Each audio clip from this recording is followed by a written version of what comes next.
एक आदमी को बहुत गुस्सा आया करता था और वो अक्सर गुस्से में बेकाबू हो जाता। जब वो गुस्से में बेकाबू हो जाता, दोस्तों को बुरा भला कह देता। जब उसका गुस्सा थम जाता, गुस्सा कम हो जाता, वो पशेमान होता। उसको परेशानी होती कि मैं अपने दोस्तों को बुरा भला कह बैठा हूं, मेरी जुबान से उनको तकलीफ पहुंची है। वो अपने गुस्से पर काबू पाना चाहता था लेकिन कामयाब नहीं होता था। उसको किसी ने बताया कि तुम्हारे साथ वाले मोहल्ले में एक आलिम रहते हैं, वो लोगों के मसलों का हल करते हैं, हो सकता है तुम्हारे मसले का हल भी उनके पास कोई मौजूद हो। उसने कहा चलो ऐसा करके देखता हूं। वो साथ वाले मोहल्ले में उस आलिम के पास पहुंचा और जाकर अपना मसला बयान किया। वो जब आलिम साहब के पास पहुंचा और जाकर कहा कि मेरा ये मसला है कि मुझे बहुत गुस्सा आता है, जब मैं गुस्से में होता हूं इतना बेकाबू हो जाता हूं, मुझे मालूम ही नहीं होता मैं अपनी जुबान से क्या कह रहा हूं और मेरी जुबान से क्या निकल रहा है।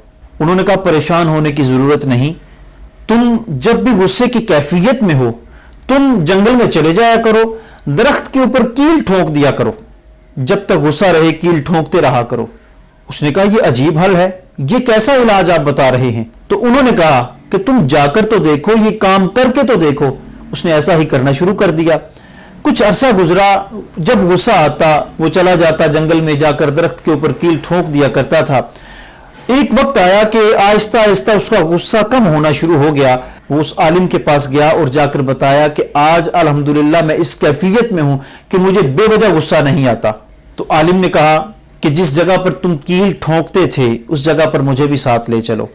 वो आलिम को लेकर जंगल में गया और जाकर दिखाया, एक दरख्त था जो आधा दरख्त तकरीबन उन कीलों से भर चुका था। तो आलिम ने कहा अब ये जो कील नजर आ रहे हैं इनको एक एक करके निकालते जाओ। उसने बड़ी मुश्किल के साथ एक एक कील को निकाला तो देखा उसमें छोटे बड़े बेशुमार सुराख हो चुके हैं। अब आलिम साहब उससे मुखातिब हुए और कहा कि ये वो सुराख हैं जो तुम गुस्से में आकर लोगों के दिलों के ऊपर करते रहे हो। देखो अब तुमने कील निकाल तो लिए लेकिन कीलों के निशान आज भी बाकी हैं।